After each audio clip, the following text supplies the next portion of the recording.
আসসালামু আলাইকুম সুপ্রিয় দর্শক শ্রোতা।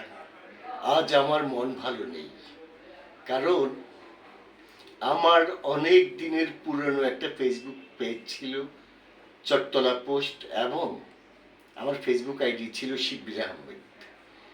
আজ দুইটাই একসাথে নষ্ট হয়ে গেছে। অত্যন্ত দুঃখের বিষয়, আমি আমার অনেক কাছের বন্ধুকে হারাতে হচ্ছে কিছু সময়ের জন্য, এবং আমার যে সকল এই যে নিউজ শেয়ার করতাম সেটা থেকে আমি বঞ্চিত হচ্ছি। তো আমি নতুন করে এই চট্টলা পোস্ট ফেসবুক পেজটা আবার রেডি করেছি। আপনাদের সাথে যদি আমি আবার অ্যাড হতে পারি, তাহলে আপনারা আমাকে পাবেন, আমি আপনাদেরকে পাবো।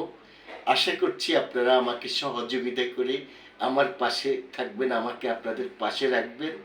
এবং এই শিব্বির আহমেদ ফেসবুক পেজটা নষ্ট হওয়ার পরে এখন শিব্বির আহমেদ সমর্থক গোষ্ঠী এই ফেসবুকটা এখন আমার অ্যাকাউন্ট হিসেবে আমি ব্যবহার করছি। আপনারা সবাই আমাকে আন্তরিকভাবে সহযোগিতা করবেন, পাশে থাকবেন। আমি যেহেতু একজন সংবাদকর্মী, আমাকে পাশে রেখে আপনারাও গণমাধ্যম কর্মী হিসাবে আমি যাতে আপনাদেরকে কিছু তথ্য দিতে পারি, সংবাদ পরিবেশন করতে পারি, সেজন্য সহযোগিতা করবেন। আসসালামু আলাইকুম ওয়া রাহমাতুল্লাহি ওয়া বারাকাতুহু।